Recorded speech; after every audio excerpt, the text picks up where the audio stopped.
On a frigid January morning in 1974, the quiet illusion of safety in Wichita, Kansas, was shattered inside a modest family home. 4 members of the Otero family lay bound and strangled, the victims of a methodical, terrifyingly calm intruder. There was no forced entry, no frantic struggle indicating a robbery gone wrong. Instead, the scene bore the chilling hallmarks of a predator who had taken his time, reveling in the absolute control he exerted over his victims. Detectives combing through the residence found themselves staring into a void of physical evidence. The perpetrator had severed the telephone lines and collected his bindings, leaving behind a sterile environment that mocked the standard investigative techniques of the era. The absence of usable fingerprints or stray hairs suggested a highly organized offender, one who understood police procedure and meticulously planned his incursions. Law enforcement was hunting a ghost who operated with terrifying precision. The silence was broken months later by a letter stashed inside an engineering book at the public library, a missive dripping with grandiosity and a desperate need for recognition. The author claimed responsibility for the Otero murders, detailing aspects of the crime scene only the perpetrator could know. He signed off with a self-appointed moniker that would haunt the American consciousness for decades. The BTK Killer had officially announced his arrival. This correspondence revealed a profound psychological pathology, exposing a narcissist who viewed murder not merely as an act of violence, but as a twisted performance art. The killer demanded an audience, craving the terror he inflicted just as much as the notoriety that followed. By injecting himself into the public discourse, he transformed from a faceless phantom into a looming, omnipresent threat. The letters were a calculated mechanism to extend his power far beyond the physical confines of his crime scenes. The streets of Wichita rapidly transformed under the weight of this invisible terror. Hardware stores sold out of deadbolts, alarm systems became mandatory investments, and the casual trust that once defined the Midwestern city evaporated overnight. Neighbors eyed one another with suspicion, knowing that the monster stalking their community did not lurk in the shadows, but likely walked among them in the harsh light of day. The psychological grip on the populace was absolute and paralyzing. The escalation was methodical and brutal, claiming Catherine Bright, Shirley Vian, and Nancy Fox in a sequence of meticulously stalked attacks. Each target was selected with predatory patience, their routines observed and cataloged long before the fatal encounter. The perpetrator utilized his intricate knowledge of their schedules to strike when they were most vulnerable, turning their own homes into inescapable traps. The victimology suggested a profound obsession with control, dominance, and the terrifying intimacy of taking a life. Miles away from the blood-stained carpets and shattered families, Dennis Rader cultivated an existence defined by suffocating normalcy. He was a devoted husband, a respected Boy Scout leader, and the deeply involved president of his local church congregation. To the outside world, he was the embodiment of civic duty, an unassuming compliance officer who enforced local ordinances with a rigid, almost pedantic strictness. This banal facade was his ultimate weapon, a perfect camouflage woven from the fabric of everyday suburban life. The architecture of his mind allowed for a terrifying degree of compartmentalization, neatly dividing the family man from the sadistic predator. Psychopathy often masks itself in the mundane, and this killer utilized his socially acceptable persona to move freely through the world undetected. He sat in pews, directed children, and issued citations, all while harboring a dark, consuming fantasy life that he periodically unleashed upon the innocent. The duality was not a conflict for him, but a source of immense, arrogant pride. Back at the crime scenes, the physical reality of his actions presented a labyrinth of meticulous evasion. He practiced a rudimentary understanding of forensic taphonomy, ensuring that the environments he left behind yielded minimal biological material. Souvenirs were taken, such as driver's licenses, personal trinkets, and Polaroids, acting as trophies that allowed him to relive the dominance long after the physical act was complete. These stolen items were the anchor points of his dark reality, hidden away in the secret compartments of his otherwise ordinary home.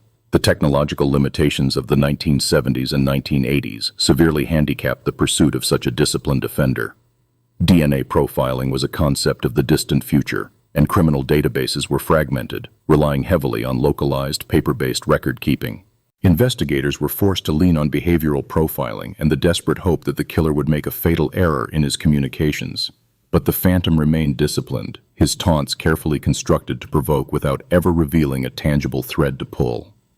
Following a final murder in 1991, an eerie, protracted silence descended upon the case. The letters ceased, the immediate threat seemed to evaporate, and the trail went agonizingly cold. For over a decade, the shadow of the unsolved murders loomed over the city, a dark chapter that refused to close. The abrupt cessation of violence left investigators grappling with the terrifying possibility that the predator had simply died, moved away, or worse, perfected his methods of concealment. The passage of time exacted a heavy toll on the detectives who had dedicated their careers to unmasking the phantom. Retirement claimed the original investigators, while the families of the victims were left to navigate a permanent, unresolved grief. The boxes of evidence gathered dust in the archives, silent witnesses to a reign of terror that seemed destined to remain an unsolved historical footnote. The burden of the unknown weighed heavily on the collective soul of the department. The paradigm shifted abruptly in 2004, triggered not by a new crime, but by a retrospective newspaper article marking the 30th anniversary of the Otero murders. The piece suggested that the infamous killer had been forgotten, a slight that proved intolerable to a deeply entrenched narcissistic ego. Desperate to reclaim his terrifying relevance, the predator reached out from the darkness once more. A new letter arrived at a local media outlet containing photographs of a 1986 victim, instantly reigniting the dormant investigation. This sudden reemergence exposed the fatal flaw inherent in his pathology, revealing an insatiable craving for the spotlight that completely overrode his previously disciplined caution. He could not stand the thought of fading into obscurity, preferring the risk of capture over the insult of being ignored. The psychological need to assert dominance over the police and the public blinded him to the massive advancements in investigative technology that had occurred during his long silence. His arrogance was about to become his undoing. A bizarre cat-and-mouse game ensued, played out through classified ads, cryptic word puzzles, and carefully orchestrated package drops throughout the city. Detectives played along, establishing a direct line of communication with their target, carefully massaging his ego while hunting for the slightest misstep. They understood that every interaction was an opportunity, a chance to glean a sliver of data from a man who believed he was infinitely smarter than his pursuers. The trap was being set, masked as a dialogue. The critical juncture arrived when the killer, seeking a more efficient method of communication, asked police via a newspaper ad if a floppy disk could be traced back to him. Recognizing the monumental opportunity, investigators utilized a public classified ad to lie, assuring him that the obsolete technology was completely secure. Believing his own myth of invulnerability, he sent a purple, 1.44 megabyte floppy disk to a local television station.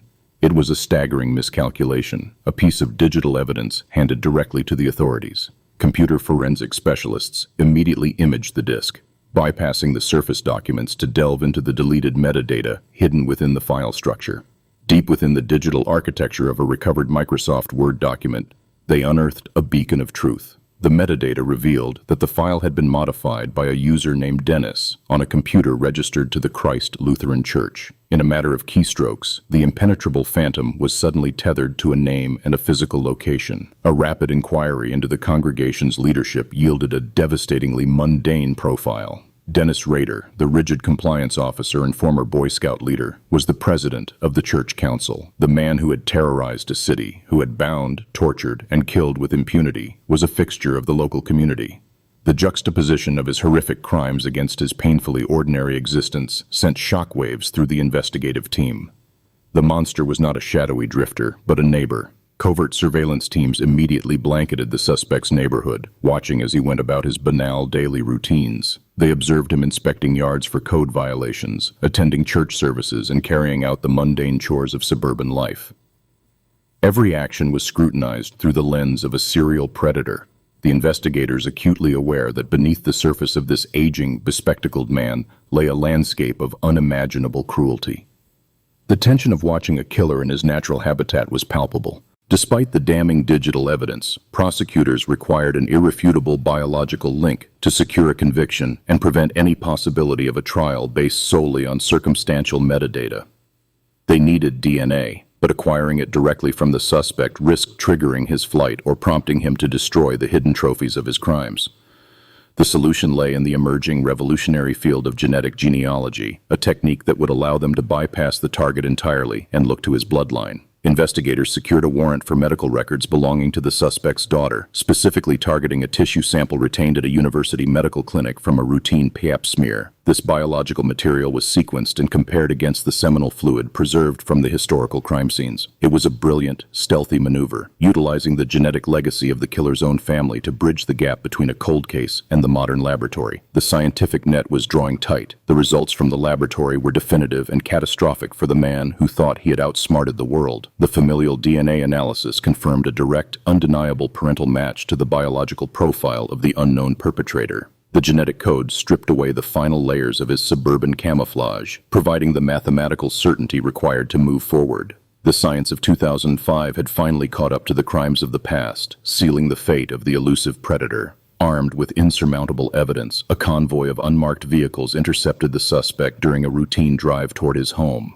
The arrest was executed with overwhelming silent precision, pulling the compliance officer from his vehicle without a single shot fired. As the handcuffs clicked shut, the reign of the most notorious serial killer in the history of Kansas ended not in a blaze of glory, but on a quiet stretch of suburban asphalt. The Phantom was finally in custody.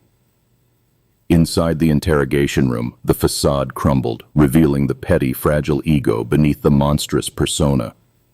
When confronted with the digital evidence, he expressed genuine outrage, asking a detective why they had lied to him about the floppy disk being untraceable. His indignation highlighted a profound disconnect from reality. A psychopath genuinely offended that the police had broken the rules of his twisted game. The banality of his evil was laid bare, exposing a pathetic man who desperately craved control.